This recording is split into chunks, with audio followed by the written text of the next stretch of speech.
Hello बच्चों, आप सभी का वेलकम है तनु क्लासेस में। कैसे हैं आप लोग? उम्मीद करते हैं आप लोग अच्छे होंगे, स्वस्थ होंगे और मस्त होंगे और अच्छे से पढ़ाई कर रहे होंगे। आज जो है हम लोग केमिस्ट्री स्टार्ट करने वाले हैं। जैसे हम लोगों ने फिजिक्स स्टार्ट कर लिया, साथ ही साथ आपको जो है हम लोगों ने बायोलॉजी का भी पहला चैप्टर पढ़ा दिया। आज जो है हम लोग केमिस्ट्री का पहला चैप्टर आपके सामने लेके आए हैं, जिसका नाम है रासायनिक अभिक्रिया एवं समीकरण। कोई भी चैप्टर शुरू करने से पहले आपको पता है हम लोग उसका वेटेज देखते हैं, यानी कि ये चैप्टर आपके लिए कितना इंपॉर्टेंट है वो आपको बताते हैं। तो इस चैप्टर से भी लगभग आपका 6 से लेकर के 12 यानी कि 6 से 12 नंबर तक का प्रश्न जो है इस चैप्टर से आपको पूछता है। इसका मतलब ये भी चैप्टर आपके लिए अति महत्वपूर्ण है, क्योंकि ये जो रासायनिक अभिक्रिया और समीकरण है ये आपका केमिस्ट्री का पहला चैप्टर है और बहुत मजेदार है। क्योंकि हम लोग जानते हैं केमिस्ट्री में रासायन कैसे कैसे रिएक्शन होता है, रासायनिक अभिक्रिया क्या होता है, रासायनिक समीकरण क्या होता है, कितने प्रकार का होता है, इन्हीं चीजों के बारे में पढ़ते हैं। तो यहाँ पर भी हम लोग आपको एक एक लाइन को, एक एक वर्ड को तोड़ तोड़ करके अच्छे से समझाने का प्रयास करेंगे और 100% आपको गारंटी देते हैं कि आपको भी समझ में आएगा। बस आप लोगों से रिक्वेस्ट है, आप लोग को एक कॉपी बनाना है अलग से, सभी चीज का अलग से, जैसे साइंस का अलग, सोशल साइंस का अलग। तो साइंस में टोटल 3 भाग करना है कॉपी का, जिसमें से एक भाग का नाम केमिस्ट्री रखना है और वहां पर पहला चैप्टर देना है रासायनिक अभिक्रिया और समीकरण, और मेरे साथ आपको पढ़ाई शुरू करना है। बेसिकली यहाँ पर हम लोग जो है ना 9 प्रकार के रासायनिक अभिक्रिया के बारे में पढ़ते हैं और ये अभिक्रिया आप पढ़ लेंगे 9 प्रकार का, उनके बाद आपका चैप्टर खत्म। संयोजन का मतलब क्या होता है, वियोजन का मतलब, संयोजन का मतलब जोड़ना, वियोजन का मतलब अलग होना, वैद्युत अपघटन का मतलब जो बिजली की उपस्थिति में होता है, इलेक्ट्रिसिटी के समय जब होता है, विस्थापन मतलब एक को हटा देना उसके जगह दूसरा आ जाना, द्विवीय विस्थापन का मतलब 2 को हटा करके उसके जगह आ जाना, जिसको हम लोग ग्रुप भी बोलेंगे। प्रकाश रासायनिक का मतलब जो प्रकाश की उपस्थिति में होता है, उसे उदासीनीकरण का मतलब जो न्यूट्रल हो जाता है, उदासीन हो गया मतलब न्यूट्रल हो गया, समझ गए। उसके बाद अवक्षेपण रासायनिक अभिक्रिया, ऑक्सीकरण जो कि ऑक्सीजन के उपस्थिति में होता है। उनके बाद एक और होगा आपका, अच्छा अवक्षेपण का मतलब वो हो गया जो ऑक्सीकरण का उल्टा होता है, ठीक है। तो ये हम लोग टोटल 9 प्रकार का रासायनिक अभिक्रिया है जो कि आपके लिए इंपॉर्टेंट है और जो आपके एग्जाम में पूछे जाते हैं वही आपको यहाँ पर पढ़ाने वाले हैं। तो आप इतना तो यकीन कर सकते हैं आपको बहुत मजा आने वाला है। मेरी बातों को ध्यान से सुनिए, जो जो आपको नोट करने के लिए बोलेंगे उसको नोट कीजिएगा, ठीक है। शुरू करते हैं। पहला चैप्टर आप लोग हेडिंग देंगे रासायनिक अभिक्रिया और समीकरण, इंग्लिश से बोलेंगे उसको केमिकल रिएक्शन एंड इक्वेशन। देखिए रासायनिक समीकरण क्या होता है उसको पहले देखते हैं, फिर रासायनिक अभिक्रिया क्या होता है उसको देखेंगे। रासायनिक अभिक्रियाओं को जिन सूत्रों तथा संकेतों द्वारा सूचित किया जाता है उसे कहते हैं रासायनिक समीकरण। जैसे कि सोडियम को अगर हम लोग क्लोरीन के साथ अभिक्रिया करेंगे तो क्या बनेगा, सोडियम क्लोराइड। सोडियम मतलब क्या हो गया, Na, क्लोरीन का मतलब क्या हो गया, Cl, ठीक है, Cl। जब इसको हम लोग अभिक्रिया करेंगे तो बनेगा क्या, NaCl, ठीक है। अब Na जो है वो Cl के साथ नहीं Cl2 के साथ रिएक्शन करता है, क्योंकि गैस जो है वो हमेशा ऑक्सीजन के फॉर्म में होता है। जैसे O2, O कभी देखे हैं क्या, O कभी देखते हैं नहीं, O2, H2 hydrogen gas, O2 oxygen gas, Cl2 chlorine gas. तो गैस जो है वो हमेशा एक ग्रुप में होता है, इसलिए हम लोग यहाँ रिएक्शन कराते हैं Na-Cl2, तो ये बनता है NaCl। अब जब इसको हम लोग ये करेंगे यानी कि दोनों तरफ बराबर करेंगे तो यहाँ पर किस तरीके से होगा, Cl आपका 2 है तो यहाँ पर भी 2 Cl करना पड़ेगा, तो ये हो गया 2 Cl। अब जब हम लोग 2 Cl किए तो Na जो है ये भी आपका 2 हो गया, इसलिए इसको बैलेंस करने के लिए आगे में 2 से गुना कर देते हैं। अब इधर भी 2 सोडियम, इधर भी 2 क्लोरीन और इधर भी 2 सोडियम और 2 क्लोरीन, तो ये रिएक्शन करने बैलेंस करने का होता है। हम उसको आपको बताएंगे, टेंशन मत लीजिए, ठीक है। तो यहाँ पर क्वेश्चन क्या था कि जब भी हम लोग कोई भी रासायनिक अभिक्रिया, ये आपका क्या हो गया, ये जो अभी दोनों जुड़ करके जो ये रिएक्शन बना इसको कहते हैं रासायनिक अभिक्रिया, और इसको जो इस प्रकार डिनोट करते हैं, इस सूचित जो करते हैं, इसी को कहते हैं रासायनिक समीकरण, ठीक है। तो रासायनिक अभिक्रियाओं को जिन सूत्रों के द्वारा, यानी कि ये सूत्र हो गया, तो जिन सूत्रों के द्वारा या फिर जिन संकेतों के द्वारा सूचित किया जाता है, डिनोट किया जाता है, इंडिकेट किया जाता है, उसी को कहते हैं रासायनिक समीकरण। रासायनिक समीकरण और अभिक्रिया किसे कहते हैं, तो जब भी 2 पदार्थ मिलकर के एक नया पदार्थ बनता है उसको कहते हैं रासायनिक अभिक्रिया। आगे हम लोग देखेंगे। और सोडियम का होता है Na, सोडियम को हम लोग Na से डिनोट करते हैं यानी कि सूचित करते हैं। क्लोरीन को हम लोग Cl से डिनोट करते हैं, दोनों मिलकर के बनाता है NaCl। NaCl का मतलब वही नमक, नमक को हम लोग क्या कहते हैं, NaCl कहते हैं, ठीक है। अब देखिए रासायनिक समीकरण टोटल 2 प्रकार के होते हैं, 2 प्रकार। पहला संतुलित रासायनिक समीकरण, एक है असंतुलित रासायनिक समीकरण। अब संतुलित रासायनिक समीकरण क्या हुआ, तो देखिए यहां पर अभी हम आपको बताएं कि जब NaCl, ध्यान दीजिएगा, जब यहां पर NaCl, Na प्लस Cl2 मिलकर के NaCl बना, इधर भी 2 था, इधर भी 2 था, इधर भी, तो ये हो गया आपका संतुलित रासायनिक समीकरण, ठीक है। तो देखिए वह रासायनिक समीकरण, ध्यान दीजिएगा, वह रासायनिक समीकरण जिसमें अभिकारक और प्रतिफल की मात्रा समान हो उसे कहते हैं संतुलित रासायनिक समीकरण। एग्जाम्पल देखिए यहाँ पर, जैसे कि अभिकारक क्या होता है इसको पहले समझिए, प्रतिफल क्या होता है इसको पहले समझिए, फिर आप उसको समझेंगे। उससे पहले आप संतुलन उसके बाद समझेंगे, ठीक है। रासायनिक समीकरण का मतलब समझ में आ गया कि अभिक्रिया को हम लोग जिस तरीके से सूचित करते हैं सूत्रों के द्वारा, संकेतों के द्वारा, जिस संकेत से सूत्र से उसको रासायनिक समीकरण, कहानी खत्म। अब वो टोटल दो प्रकार का संतुलित रासायनिक समीकरण क्या होता है, तो उससे पहले अभिकारक समझते हैं। तो देखिए, अभिकारक का मतलब होता है जो भाग लेने वाला होता है, और प्रतिफल का मतलब जो प्रोडक्ट निकलता है, यानी कि जो भाग लेकर के जो बना। जैसे हम लोग चीनी को मिलाए, पानी को मिलाए, तो वहां पर भाग कौन कौन लिया, चीनी भाग लिया और पानी भाग लिया, फिर दोनों मिलकर के क्या बन गया, शरबत, ठीक है। तो शरबत हो गया आपका प्रोडक्ट यानी कि प्रतिफल, और चीनी और आपका जो पानी है वो बन गया आपका अभिकारक। तो जो मिला वो अभिकारक। एग्जाम्पल और ले लेते हैं, जैसे आप लोग जो है सब्जी पकाते हैं, तो सब्जी पकाते समय क्या क्या लेते हैं, सब कुछ लेते हैं, जैसे नमक लेते हैं, मिर्च लेते हैं, मसाला लेते हैं, कोई गोभी का सब्जी लेते हैं, पानी देते हैं। तो ये जितना भी चीज आप एक एक करके दे रहे हैं, ये सारा आपको क्या हो गया, अभिकारक, ठीक है। उनके बाद जो बना क्या, सब्जी, तो वो आपका हो गया प्रतिफल। समझ में आ गया अभिकारक और प्रतिफल का मतलब। तो वही चीज है कि यहाँ पर कौन कौन चीज मिला, एक मैग्नीशियम मिला और एक आपका H2O यानी कि जल। H2O का मतलब क्या होता है, पानी, H2O पानी, Mg मैग्नीशियम जल। तो Mg मिला और H2O मिला, तो ये दोनों हो गया आपका अभिकारक, सॉरी ये आप, हाँ अभिकारक, ठीक है, ये हो गया आपका अभिकारक, ठीक है। और ये दोनों मिलकर के बना MgOH2, ये आपका हो गया प्रतिफल, जिसको इंग्लिश में बोलते हैं प्रोडक्ट। क्या बोलते हैं, प्रोडक्ट, ठीक है। अब देखिए, वह रासायनिक समीकरण जिसमें अभिकारक और प्रतिफल की मात्रा समान हो, कहने का मतलब है कि ये हो गया आपका अभिकारक, दोनों अभिकारक हुआ, ध्यान रखिएगा, एक नहीं दोनों, Mg भी H2O भी, दोनों मिला ना, ऐसा थोड़ी है। आप जो सब्जी में मसाला भी दिए, मिर्च भी दिए, नमक भी दिए, तो ये नमक भी अभिकारक हुआ, मिर्च भी अभिकारक हुआ, मसाला भी अभिकारक हुआ, ये सभी अभिकारक हुआ। उसी तरीके से यहाँ पर मैग्नीशियम H2O, ये सारा चीज क्या हो गया, अभिकारक, ठीक है। और ये मिलकर के बनाया प्रोडक्ट यानी कि प्रतिफल। और कहा जा रहा है कि अगर ये दोनों बराबर हो, Mg H2O मिला करके Mg(OH2) के बराबर होगा, समान मात्रा में होगा, उसे कहेंगे संतुलित रासायनिक समीकरण।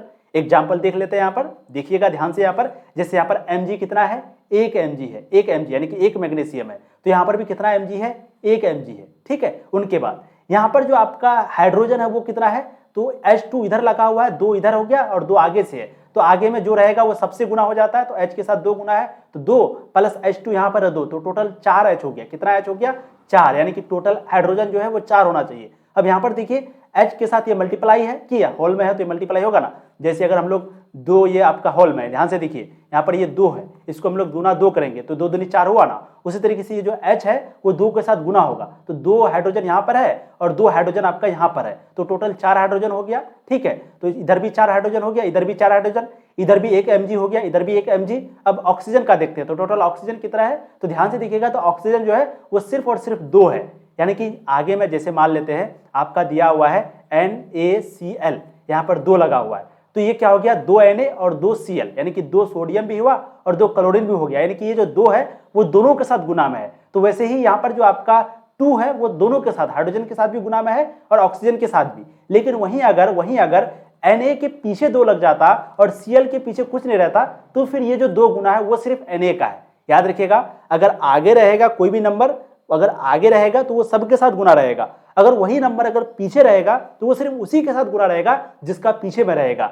जैसे हाइड्रोजन का पीछे में 2 है तो ये सिर्फ हाइड्रोजन के साथ गुना है। जैसे यहाँ पर Cl2 के साथ सिर्फ 2 लगा हुआ है, तो ये सिर्फ Cl के साथ गुना है, पीछे रहेगा सिर्फ उसी के साथ गुना, आगे रहेगा तो सबके साथ गुना, ठीक है। तो यहाँ पर वही चीज है, यहाँ पर ध्यान से देखिएगा कि यहाँ पर जो 2 है वो H2 के साथ भी गुना में है, साथ में O के साथ भी गुना में है। तो हम लोग H2 का नंबर देखें तो टोटल हाइड्रोजन आपका 4 निकल गया, ठीक है। उसी तरीके से जो मैग्नीशियम है वो भी आपका 1 निकल गया। अब ऑक्सीजन टोटल यहाँ पर कितना है, 2 है, ऑक्सीजन कितना है, 2 है। अब मैंने क्या कहा कि जिसका पीछे में रहेगा सिर्फ उसी के साथ, तो यहाँ किसका पीछे है, यहाँ पर अगर ध्यान से देखिएगा तो O का भी पीछे है और H का भी पीछे है। बोलिएगा कैसे सर, तो देखिए ब्रैकेट लगा हुआ है, ये ब्रैकेट जैसे, तो ये जो 2 है अभी ये इसके साथ भी गुना में है, इसके साथ भी, क्योंकि ये ब्रैकेट है। अगर ये ऐसा होता, अगर ये सिर्फ OH2 होता, इसके साथ ब्रैकेट नहीं रहता, तो ये सिर्फ H के साथ गुना रहता, लेकिन वहीं पे एक ब्रैकेट लगा देंगे तो ये दोनों के साथ हो जाएगा। तो यहाँ पर आपका 2 जो है वो ऑक्सीजन के साथ भी गुना में है, तो इसका मतलब हो गया 2 ऑक्सीजन और इधर भी 2 ऑक्सीजन, तो 1 मैग्नीशियम, 2 ऑक्सीजन, 4 हाइड्रोजन, तो ये हो गया आपका संतुलित, क्योंकि दोनों तरफ आपका बराबर है। ध्यान से काउंटिंग कीजिएगा, आपको समझ में आ जाएगा। एक वीडियो बनाएंगे जिसमें आपको बता देंगे रिएक्शन वगैरह बैलेंस कैसे किया जाता है, रिएक्शन कैसे किया जाता है, आप लोग बिल्कुल टेंशन मत लीजिए। ठीक है, आगे देखिए। किसी समीकरण को द्रव्यमान संरक्षण के सिद्धांत के कारण ही संतुलित किया जाता है तथा अभिकारक और प्रतिफल में अंक को शामिल कर अनुमान विधि से संतुलित किया जाता है। क्वेश्चन आपको पूछा जा सकता है कि कोई भी अभिक्रिया को हम लोग जो संतुलन है वो कैसे करते हैं, यानी कि बैलेंस कैसे करते हैं। तो जो बैलेंस करने का जो तरीका होता है वो होता है अनुमान विधि से या फिर द्रव्यमान संरक्षण के सिद्धांत के कारण, यानी कि उनके द्रव्यमान जो होता है ना, जो द्रव्यमान होता है, जो वजन होता है, उसी के कारण हम लोग इसको संतुलित कर पाते हैं। समझ में आ गया।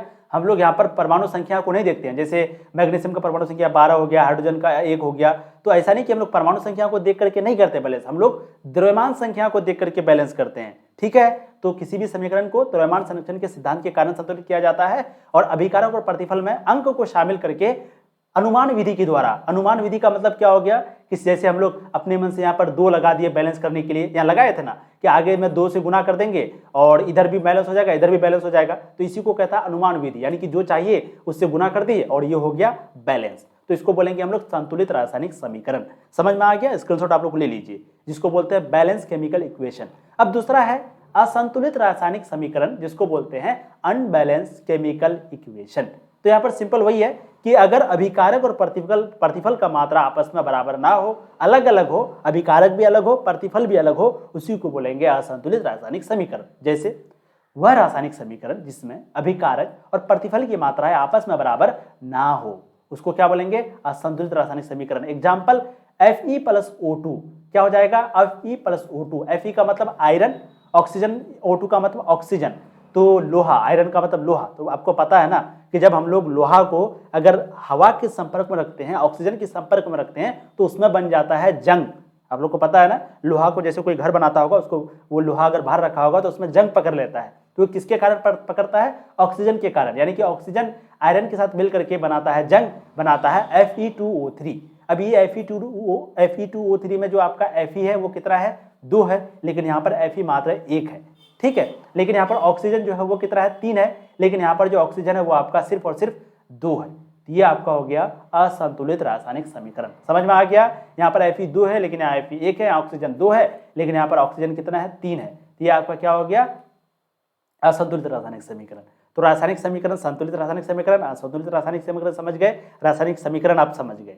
ठीक है ना। अब हम लोग चलते हैं अभिक्रिया की तरफ। अब अभिक्रिया ही में ही पूरा आपका चैप्टर है, और अभिक्रिया मतलब आपको समझ में आ ही गया होगा, मैं बता चुका हूँ कि जो रिएक्शन होता है उसी को हम लोग अभिक्रिया कहते हैं, यानी कि इंग्लिश में उसको रिएक्शन कहते हैं। ठीक है, आगे देखते हैं, इसका डेफिनेशन को अच्छे से समझ लेते हैं एक बार।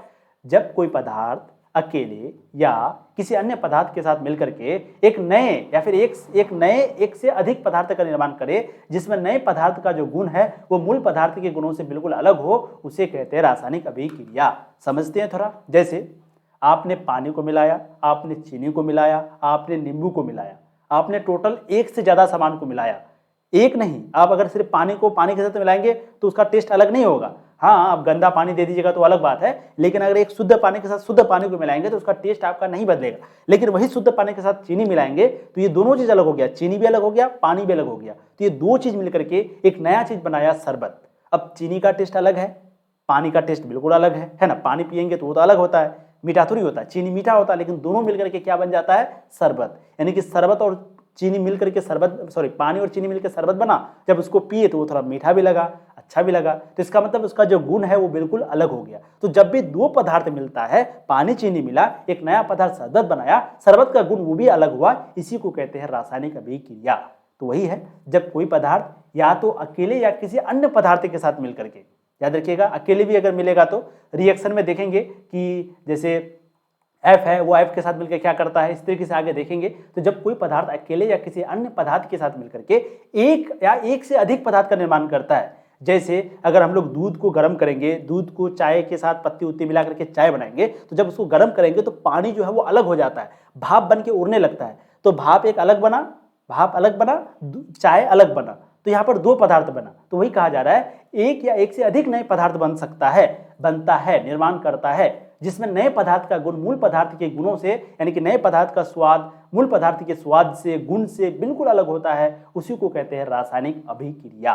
रासायनिक अभिक्रिया का सिंपल डिफिनेशन आपको समझना है, दो पदार्थ मिलकर के एक नया पदार्थ बनाता है और जो नया पदार्थ का गुण है वो पहले वाले पदार्थ के बिल्कुल अलग होता है। ठीक है, यहाँ पर एग्जाम्पल देखिए, अभिकारक मैंने बताया, अभिकारक क्या होता है, तो जो भाग लेने वाला होता है, जैसे कि चीनी, पत्ती, दूध, पानी, ये सारा हो गया अभिकारक। प्रतिफल क्या हो गया, तो प्रतिफल जो है वो आपका हो गया चाय। ठीक है, एक और प्रतिफल दे सकते हैं भाप, यानी कि जो गैस बन के जो उड़ गया। ठीक है, तो अभिकारक हो गया आपका A+B और ये A+B मिलकर के बना C+D और ये A+B जो स्वाद है वो अलग था और C+D का जो स्वाद है वो बिल्कुल अलग होगा, यानी कि A+B का जो गुण होगा वो C+D के गुण से बिल्कुल अलग होगा। चाय का गुण पहले पानी था, दूध था, अलग अलग था, लेकिन जब वो चाय बन गया तो उसका टेस्ट जो है बिल्कुल अलग हो गया। तो अभिकारक और प्रतिफल रिएक्ट करके अभिकारक में मिल करके बनता है प्रतिफल और प्रतिफल का गुण हमेशा अभिकारक से अलग होता है। यही है आपका रासायनिक अभिक्रिया। स्क्रीनशॉट ले सकते हैं। अगला देखिएगा आप लोग उसका गुणधर्म, यानी कि कैसे पता चलेगा हम लोगों को उसके बारे में, किसके बारे में, कि अभिक्रिया हुआ भी है या नहीं, या फिर कैसे पता चलता है कि एक अभिक्रिया हुआ है। बिल्कुल सही बात है, उसका रंग को देखेंगे सबसे पहले। रंग का मतलब कि जैसे चाय बनता है तो पहले दूध व्हाइट था आपका, ठीक है, उनके बाद पानी जो है बिल्कुल अलग कलर का था, है ना, और पत्ती भी का भी कलर अलग था, चीनी का भी रंग अलग था। लेकिन जब उसको चाय बना तो चाय का रंग लाल टाइप का थोड़ा अजीब तरह का बन गया। वो दूध की भी जैसा नहीं रहा, पत्ती की जैसा नहीं रहा, पानी की भी जैसा नहीं रहा।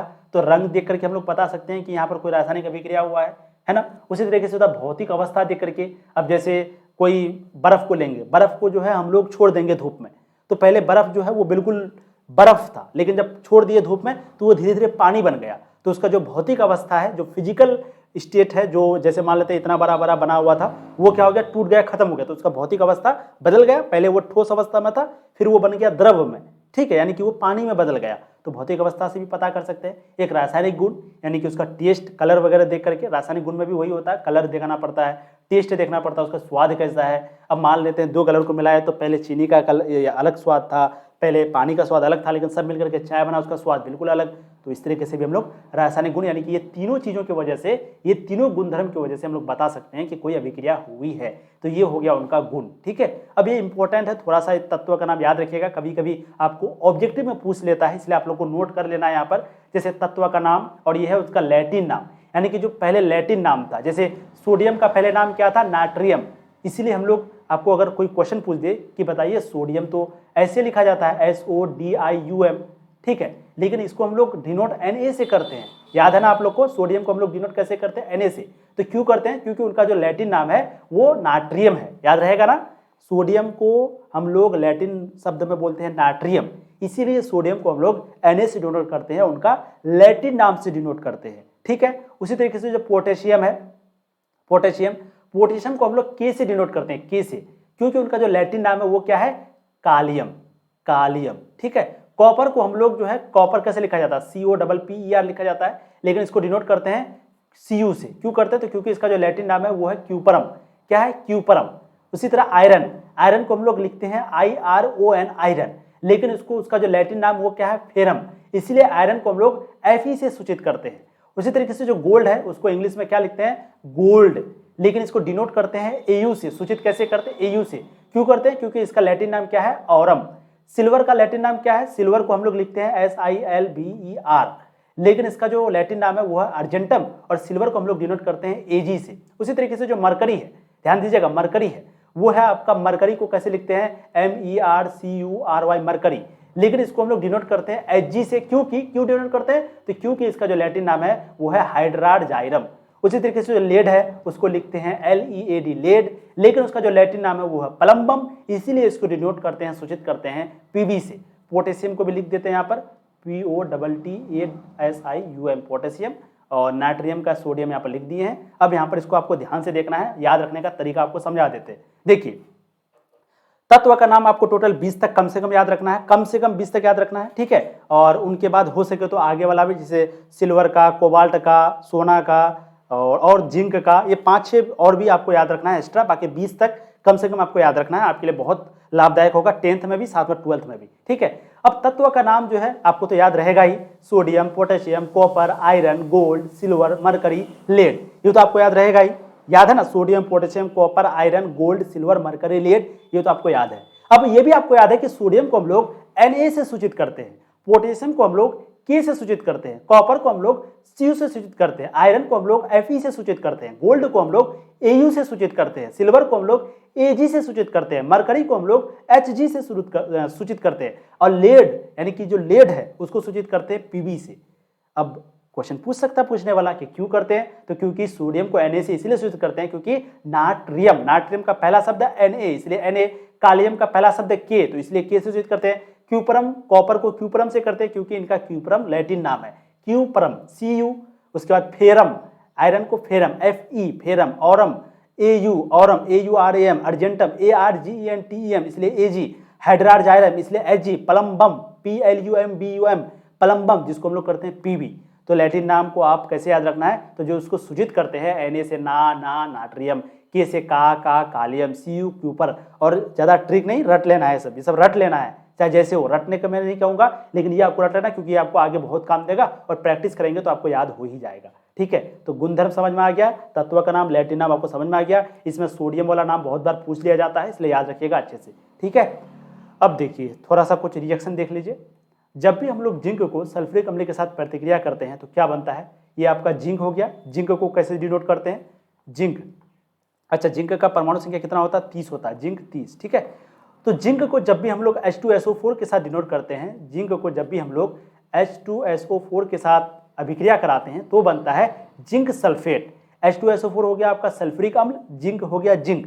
और जब भी ये जिंक जो है H2SO4 यानी कि सल्फ्यूरिक अम्ल के साथ मिलता है तब बनाता है जिंक सल्फेट यानी कि ZnSO4। और ये जो हाइड्रोजन है वो आपका अलग हो जाता है, हाइड्रोजन क्या हो जाता है, अलग हो जाता है। ठीक है, ये एक दो बहुत सारा कारण है इसके पीछे क्या क्या हुआ, लेकिन आपको सिर्फ अभी याद रखना है कि जिंक H2SO4 के साथ मिला करके बनता है जिंक सल्फेट और हाइड्रोजन जो है वो आपका अलग हो जाता है।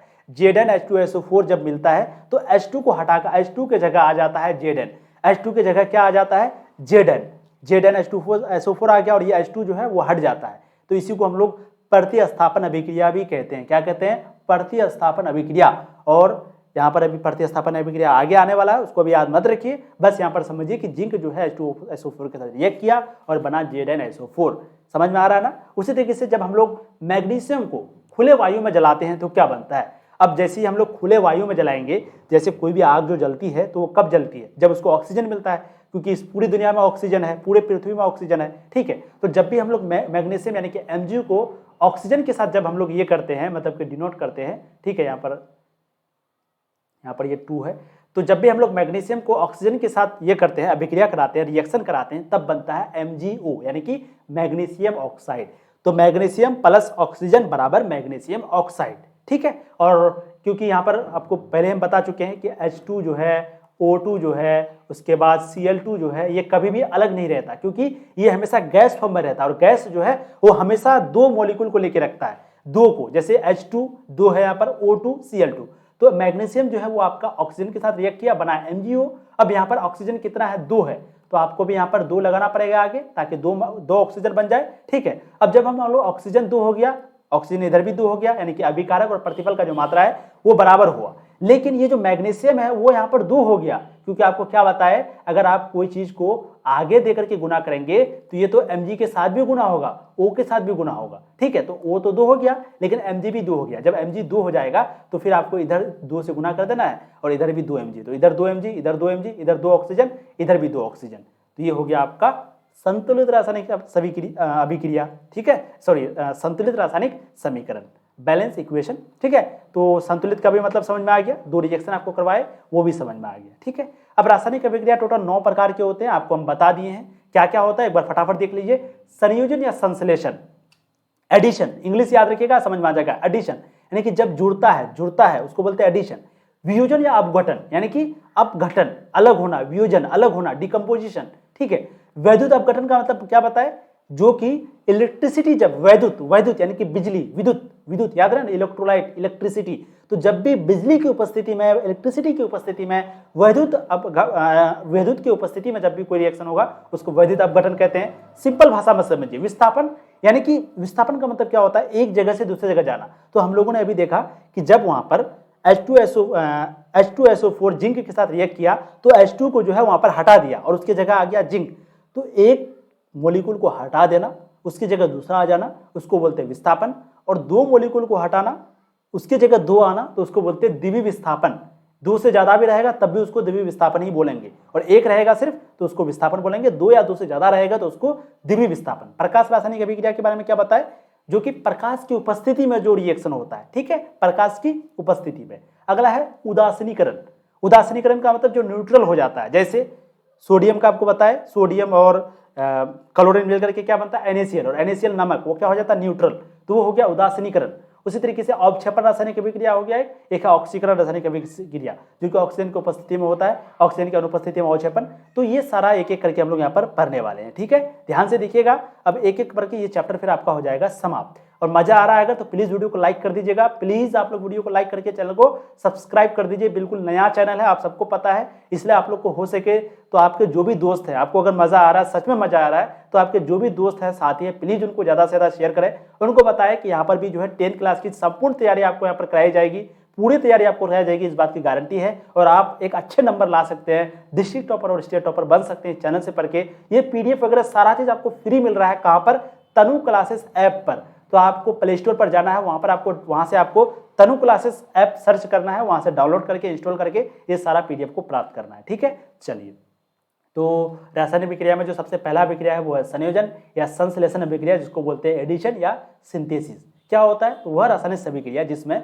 दो या दो से अधिक पदार्थ मिल करके, या फिर दो या दो से अधिक तत्व या यौगिक मिल करके आपस में जुड़ करके एक नया पदार्थ का निर्माण करता है, उसी को कहते हैं, क्या कहते हैं, रासायनिक अभिक्रिया कहते हैं। समझ गए। और क्योंकि दो मिलने वाला काम हुआ, रासायनिक अभिक्रिया में तो ये मिलने वाला काम होता ही होता है, लेकिन क्योंकि दो मिला, स्पेशली संयोजन इसलिए यूज करते हैं क्योंकि दो या दो से अधिक मिलने के लिए दो यूज करते हैं। और जो नया पदार्थ का गुण है वो मूल पदार्थ के गुण से बिल्कुल बिल्कुल बिल्कुल विभिन्न होता है, अलग होता है, उसी को कहेंगे संयोजन रासायनिक अभिक्रिया, ठीक है। तो वह रासायनिक अभिक्रिया जिसमें दो या दो से अधिक पदार्थ या फिर दो या दो से अधिक तत्व या यौगिक आपस में जुड़ करके एक नया पदार्थ का निर्माण करेगा, जिसमें नए पदार्थ का गुण मूल पदार्थ के गुण से बिल्कुल अलग होगा, उसे कहेंगे संयोजन रासायनिक अभिक्रिया।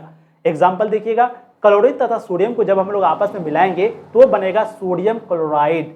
जब भी हम लोग क्लोरीन को, सोडियम को, Cl2 को और Na को मिलाएंगे तो क्या बनेगा, सोडियम क्लोराइड। यानी कि आपको समझाया ना अभी, Na+Cl2 ये बनता है NaCl। ये क्या बनता है, NaCl। तो Na+Cl2 बनेगा आपका NaCl। ये आपका एग्जाम्पल हो गया संयोजिक रासायनिक अभिक्रिया या फिर संयोजन रसायन अभिक्रिया, ठीक है। एग्जाम्पल और भी देख लीजिए, जैसे H2 यानी कि हाइड्रोजन क्लोरीन के साथ मिलता है, हाइड्रोजन जो है वो क्लोरीन के साथ मिलता है, तो क्या बनता है HCl यानी कि हाइड्रोक्लोरो एसिड। नाम सब थोड़ा याद रखने का प्रयास कीजिए। H मतलब हाइड्रोजन, H2 का मतलब हाइड्रोजन, ये भी गैस है, और Cl2 ये भी आपका गैस है। ये दोनों मिलकर के बना HCl यानी कि हाइड्रोक्लोरिक अम्ल, ठीक है। और बैलेंस करने के लिए दो से मल्टीप्लाई कर दिए, दो हाइड्रोजन हो गया, दो क्लोरीन हो गया, और यहाँ पर भी दो हाइड्रोजन दो क्लोरीन। उसी तरीके से यहाँ पर देखिएगा एक CO लिए है, यानी कि ये CO का मतलब हो गया कार्बन मोनोऑक्साइड, और एक है ऑक्सीजन यानी कि कार्बन मोनोऑक्साइड जब ऑक्सीजन के साथ रिएक्ट करेगा, अभिक्रिया करेगा, तो बनेगा कार्बन डाइऑक्साइड। क्या बनेगा, कार्बन डाइऑक्साइड। कार्बन मोनोऑक्साइड जो गैस वो बहुत खतरनाक गैस होता है, ठीक है। तो ये दोनों रिएक्शन हो गया। एग्जाम्पल किसका, संयोजन रासायनिक अभिक्रिया का, यानी कि जहां पर दो पदार्थ मिलता है। आप एग्जाम्पल में लिख सकते हैं कि क्लोरीन और सोडियम भी मिला, और क्लोरीन और सोडियम भी मिलकर के क्या बनाया, NaCl बनाया, यानी कि सोडियम क्लोराइड बनाया, यानी कि नमक बनाया, तो आप वो भी लिख सकते हैं। समझ में आ गया संयोजन रासायनिक अभिक्रिया का मतलब। एग्जाम्पल आप देखिएगा, मतलब और देखिएगा, दो तत्वों के बीच संयोजन अभिक्रिया कैसे होता है, इसको थोड़ा सा देख लीजिए फटाफट। देखिए, दो तत्वों के बीच संयोजन अभिक्रिया है, जब हाइड्रोजन को ऑक्सीजन गैस के साथ अभिक्रिया कराने पर जल बनता है। कहने का मतलब है कि जब भी हम लोग हाइड्रोजन को यानी कि H2 को किसके साथ करेंगे, ऑक्सीजन के साथ करेंगे, यानी कि O2 के साथ करेंगे। आपको क्या बोले हम, कोई भी गैस रहता है तो वो H2 के फॉर्म में रहता है, तो H2 यानी कि हाइड्रोजन गैस हो गया, O2 यानी कि ऑक्सीजन हो गया। जब भी आपको बोले ऑक्सीजन लिखने के लिए तो आप O2 लिखिएगा, जब भी आपको हाइड्रोजन लिखने बोले हाइड्रोजन गैस तो आपको H2 लिखना है, H नहीं लिखना है। H का मतलब सिर्फ हाइड्रोजन, ठीक है। तो H2 को जब भी हम लोग ऑक्सीजन के साथ रिएक्ट कराएंगे तो ये बनेगा H2O। क्या बनेगा, H2O। और H2O का मतलब होता है जल। H2O का मतलब क्या होता है, जल। तो हाइड्रोजन को ऑक्सीजन गैस के साथ अभिक्रिया कराने पर आपका जल बनता है, यानी कि H2O बनता है। अगला है एक तत्व और एक यौगिक के बीच संयोजन अभिक्रिया, यानी जब भी हम लोग पोटेशियम को सल्फ्यूरिक अम्ल के साथ अभिक्रिया कराने पर पोटेशियम सल्फ्यूरिक बनता है। अब पहले हम लोग यहाँ पर क्या लिए, हाइड्रोजन को ऑक्सीजन के साथ अभिक्रिया करा दिए, पहला प्रकार हो गया। अब हम लोग एक तत्व और एक यौगिक का अभिक्रिया कराएंगे। अब एक तत्व हो गया आपका पोटेशियम और यौगिक हो गया, यानी कि यौगिक का मतलब जो ग्रुप में होता है, जो यौगिक में होता है, तो यहाँ पर देखिएगा H2 अलग है, S अलग है, O अलग है, ये तीनों मिलकर के बन गया यौगिक, यानी कि H2SO4, और ये आपका क्या है, सल्फ्यूरिक अम्ल। तो जब भी हम लोग पोटेशियम को सल्फ्यूरिक अम्ल के साथ रिएक्ट कराएंगे तो यहाँ पर बनेगा आपका पोटेशियम सल्फेट K2SO4, और H2 जो है वो आपका अलग हो जाएगा। अच्छा, ये अलग क्यों हो जाता है मालूम है? इसी को प्रतिस्थापन अभिक्रिया भी हम लोग बोल सकते हैं, क्योंकि ये जो K है ना, वो H को हटा करके क्या बनाया, यानी कि H को हटा दिया और उसकी जगह K शामिल हो गया। यहाँ देखिए, ये K था आपका, K जो है वो H को हटा दिया और यहाँ पर शामिल हो गया उसके जगह, तो इसी को प्रतिस्थापन अभिक्रिया बोलते हैं। ये ऐसा क्यों होता है? तो क्योंकि जो K का जो वो है पावर है, सिंपली याद रखना कि जो K का पावर है, जो अभिकारकर्ता का जो पावर है, अभिकारक का जो पावर है, वो H से ज्यादा है, H से ज्यादा है, इसीलिए उसके जगह आ जाता है। ठीक है, तो जब भी K प्लस H2SO4 होता है तो बनता है K2SO4 और H2 को साइड में छोड़ देता है। ठीक वैसे ही दो यौगिकों के बीच संयोजन अभिक्रिया। अब अभी हम लोग क्या लिए, एक तत्व लिए, एक तत्व आपका पोटेशियम हो गया और एक यौगिक लिए। अब यहाँ पर दो यौगिक लेंगे, यानी कि दोनों यौगिक होगा, जैसे CaO कैल्शियम ऑक्साइड, ये भी आपका यौगिक है, H2O हाइड्रोजन ऑक्साइड, ये भी आपका यौगिक है, यानी कि दो मिलकर के एक यौगिक बनता है। तो H2 अलग है, O अलग है, ये भी यौगिक है, और कैल्शियम ऑक्साइड ये भी अलग है। ठीक है, तो यहाँ पर क्या है कि जब हम लोग कैल्शियम कार्बोनेट को, यानी कि CaO को, ठीक है, कैल्शियम कार्बन CaO3 होगा यहाँ पर, कैल्शियम कार्बोनेट का मतलब CaO3, sorry CaO3 calcium carbonate, CaO3 यहाँ पर होगा, CaO3। ठीक है, जब भी हम लोग कैल्शियम कार्बोनेट को सल्फ्यूरिक अम्ल के साथ, सल्फ्यूरिक अम्ल जो है यहाँ पर आपका, अच्छा 1 सेकेंड, एक चीज यहाँ पर देखिए, यहाँ पर आपको जो रिएक्ट किया गया है वो क्या, यहाँ पर ये गलत लिख दिया गया है। ठीक, गलत नहीं, ये भी सही है, बट यहाँ पर लिखना था कैल्शियम ऑक्साइड प्लस जल लिखना था। ठीक है, लेकिन यहाँ पर कैल्शियम कार्बोनेट लिख दिया है और सल्फ्यूरिक अम्ल लिख दिया, यानी कि यहाँ पर लिख दिया CaO3 प्लस H2SO4, इस तरीके से लिख दिया है। ठीक है, तो यहाँ पर क्या बनेगा, CaSO4 प्लस H2SO4, H2O बनेगा, जल बनेगा, तो इस तरीके से बनेगा। तो यहाँ पर आप लोग एग्जाम्पल इसमें यहाँ लिखना है, ये है कैल्शियम ऑक्साइड को जब हम लोग जल के साथ अभिक्रिया कराते हैं, किसको, कैल्शियम ऑक्साइड को जब हम लोग जल के साथ अभिक्रिया कराते हैं तब बनता है कैल्शियम सल्फेट। ठीक है, तो CaO प्लस H2O बनेगा CaOH2, यानी कि ये वो हो गया आपका हाइड्रोजन कार्बोनेट, जिसको हम लोग बोलते हैं, क्या बोलते हैं, hydrogen carbonate, hydrogen carbonate. Calcium sulphate यहाँ पर बना, CaSO4 मतलब कैल्शियम सल्फेट। जैसे दोनों एग्जांपल दे लीजिए ना, दोनों एग्जांपल, जैसे ये जो आपका पहला वाला लाइन है ना, ये लाइन किस लिए है, तो कैल्शियम कार्बोनेट का मतलब हो गया CaO3 प्लस सल्फ्यूरिक अम्ल का मतलब हो गया H2SO4, ये दोनों मिलकर के बन गया CaSO4, जिसको बोलते हैं कैल्शियम सल्फेट, और ये जो H2O है, जल है, वो अलग हो जाता है। ठीक है, तो और उसी तरीके से यहाँ पर एग्जाम्पल अगला लिया गया है CaO, यानी कि कैल्शियम ऑक्साइड प्लस H2O जल के साथ मिलाया, तो ये बन गया आपका हाइड्रोजन कार्बोनेट। तो ये एग्जाम्पल आपका अलग हो गया, ये एग्जाम्पल आपका अलग हो गया। ठीक है, तो ये हो गया आपका दो यौगिकों के बीच संयोजन अभिक्रिया। तो संयोजन का मतलब समझ में आ गया आपको, संयोजन यानी कि दो पदार्थ मिलकर के एक नया पदार्थ का निर्माण करता है।